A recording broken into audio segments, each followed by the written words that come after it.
Introduction. Basketball is one of the most popular indoor played games ever. It can be thought of as the indoor soccer, considering the game's global following and familiarity with it that rivaled soccer. Indeed, just like soccer has millions of fans and a club that hosts national championships every 5 years, played on a large field, basketball has its own association governing and guarding it and contributing further to its ever-growing development. Several sources of data suggest a huge following. The most reliable figure, perhaps, is the 250 million figure that is also proved by the NBA, considering that the game is not just played in North America, but nearly every country in the world, barring just an exceptional few that have not really been introduced to the sport. In light of this, it becomes very important for laymen and sports people to know the beginnings behind a phenomenon and how it went on to become such a global phenomenon. Several hundreds of inventions and innovations take place on our planet daily, but only a fraction of those new developments really evolve and occupy a permanent place in our civilization. In sports, be it something like soccer or just tennis, each has its own journey that can be traced back thousands of years, even if it may seem that a new invention took place just a couple of years or months ago. For basketball, that journey is quite brief but immense. It laid the foundations of American sports and led people of several cultures and communities to join hands and compete for gold medals. Basketball indeed throughout its past has actively railed against racism and still continues to do so. In consideration, basketball is more than just a sport. It's a kind of ideology woven in the form of a professional sport and presented in the most colourful manner possible. Chapter 1. The Inception. Like all other sports that exist in the world today, basketball has had its own history and origins. It can be thought of as an unlikely candidate when it comes to ancient antiquity, as such other sports like football or even cricket share, owing to their origins in the Middle Ages. Not to forget the Olympic sports, of course, that have accompanied mankind since almost 3 millennia. Considering the timeline of all sports concerned, basketball is actually a very recent addition, having been officially attributed to being invented in 1891 by a sports scientist and psychologist. This sports inventor was himself never very sporty-going by his usual looks, and several of his written documents or even his black and white photographs will give anyone the realization that basketball could have been an accidental invention. But the story behind the sport's origins is itself very scientific in nature. Nearly every invention in sports history has had some kind of logical or rationalistic beginning behind it. Football, for example, is a simple contest between two teams whose objective is to score as many goals as possible by keeping the ball at the opposite goal for as many times possible. It has its rules as any other sport has, and the game itself is a pretty old one. There are hundreds or even thousands of sports that are played by individuals daily. We do not even know each and every one of them, considering the regions that have long had an association with sports. In Africa, nearly every tribe plays its own sport as part of entertainment or mere simple tradition. Some of these sports are of an antique origin and their play is still extremely rough. Bushmen in Africa compete in full-fledged wrestling competitions without any safety gear or regulations for that matter.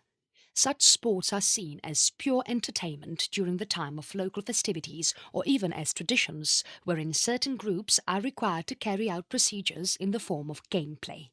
Sport itself is a tradition in its own manner. When discussing about basketball, then one can easily conclude, going by some of its outline facts, that it indeed is one of the most recent additions in the world of sports and physical testing. Basketball was basically invented by Dr. James Naismith in 1891. Dr. James was by profession a physiologist and a sports scientist with interest in philosophy. As a youngster too, Dr. James was fond of several home sports.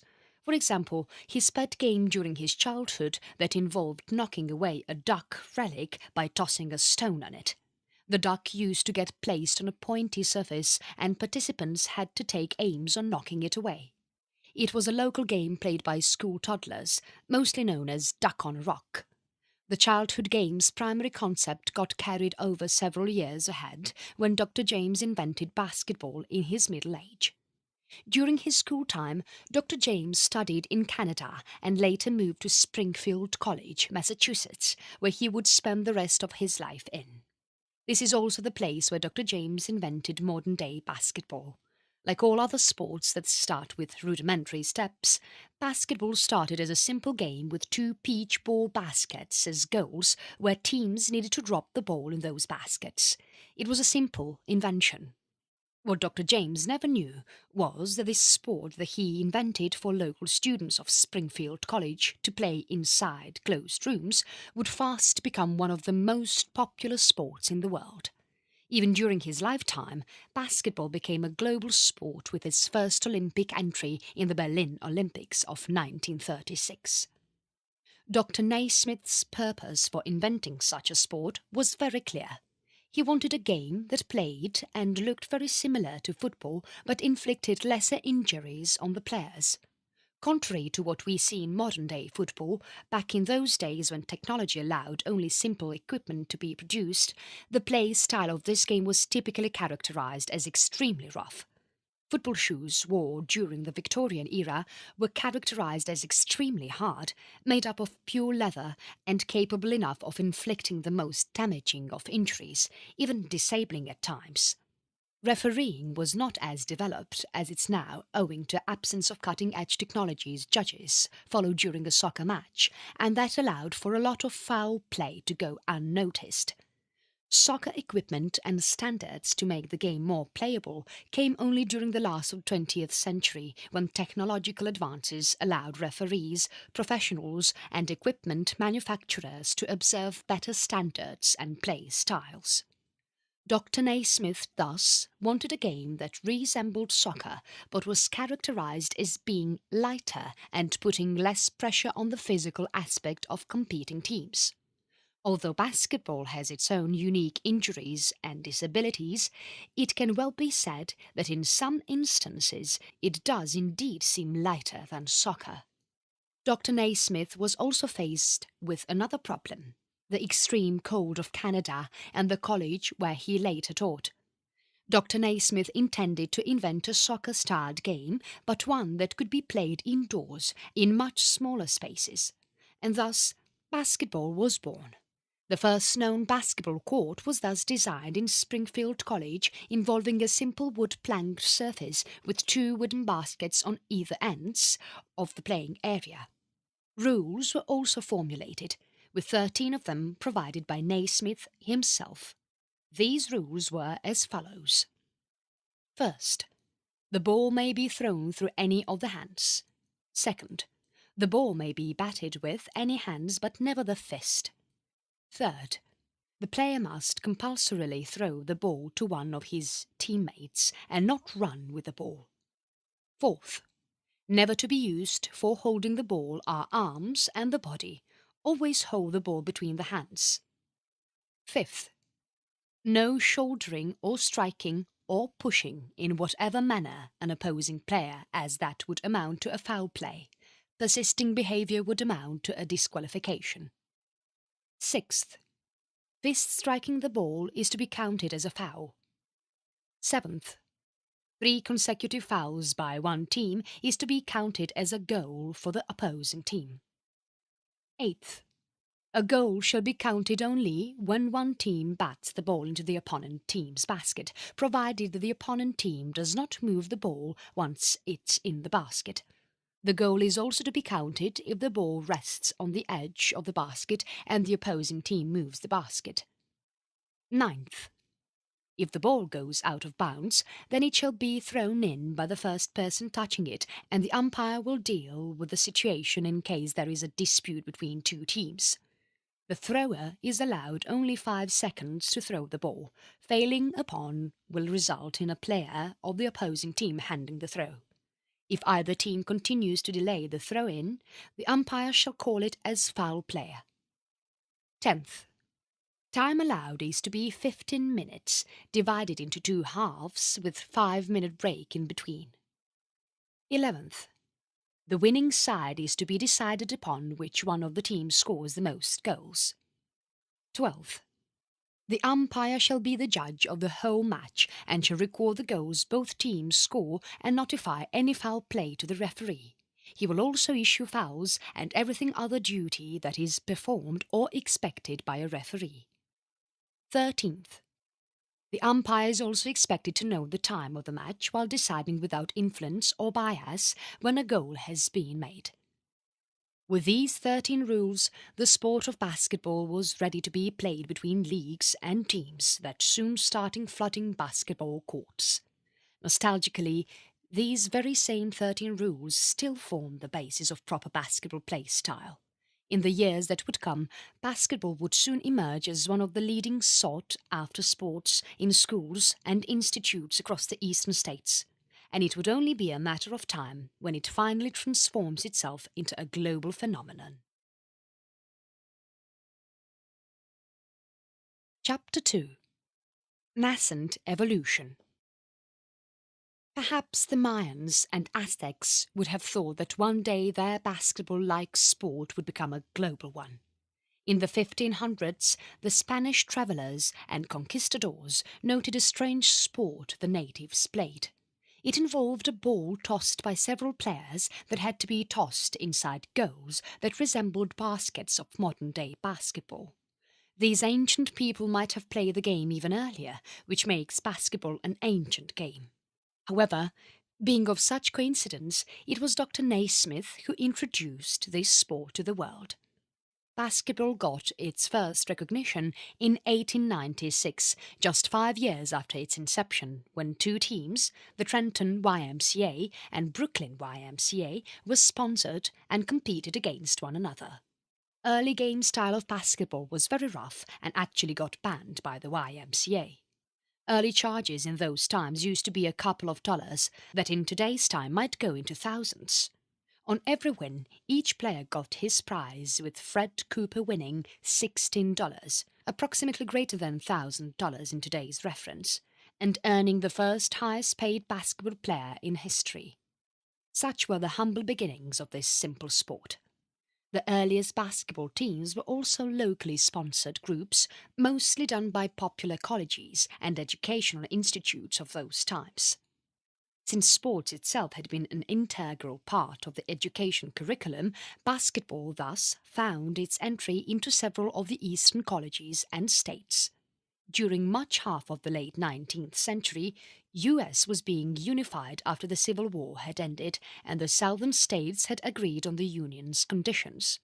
Since that era was a turbulent period for Americans, it was only during the 1880s and 1890s that the real unification work kicked off. Railways were laid down in southern states that bordered Mexico that had seen absolutely no urbanization and development except lawlessness and legendary tales of outlaws and cowboys. There were no institutes here. America then existed only in some of the northern and eastern regions, most notably of them being New York, Philadelphia and Boston. Boston and New York share much credit to basketball's early launches, as these were one of the first cities to host major basketball matches. Basketball also witnessed much popularity even during Dr. Naismith's time, when he still breathed. Shortly after the sport's inception and its debut in the local sports world, the NBL, National Basketball League, was formed. This league could be thought of as a precursor to the modern National Basketball Association, NBA, although there is a vast time gap between the former's terminations and the latter's formation. The NBL was very helpful in further popularizing the sport in the whole country. The year 1901 marked another landmark period for the game. Prior to the new century, basketball was played only by local collegiate and student teams, and this got changed as the new century turned in. Several new teams now started signing up for professional basketball matches, although the sport itself remained a very local entertainment means. Teams like the New York Celtics, Original Celtics, SPHA, Buffalo Germans, etc., were one of the first formed basketball teams. Now, almost a century later, all these teams have vanished, except the Harlem Globetrotters, an all-African-American team that still plays today, making it one of the oldest basketball teams still in existence. There were other teams that were active. Professional teams like Buffalo Germans and SPHA have already been listed above. During early 1900s, a new concept in basketball took over, what is known as barnstorming. Since basketball as a sport did not categorize itself as one of the professionally recognized sport, several of the teams that existed then were more like play-for-cash teams whose main purpose was to attract crowds and play for cash prizes. Top teams of those times like Original Celtics and Buffalo Germans dominated the arenas wherever they went. The Original Celtics won several basketball matches, but their win streak had become so common that their players lost interest and the team had to disband after several years. This was also pretty much the same story with Buffalo Germans and SPHA, South Philadelphia Hebrew Association. These teams joined several leagues that existed then, but because of basketball's local recognition, its leagues existed only for a tentative period. Most notable leagues of the 1900s were the Eastern League and Philadelphia League. All teams noted above joined any of these leagues according to the situation that prevailed. If one league became more popular, winning teams would join that league and vice versa. Here, the Original Celtics introduced their addition to the game that became an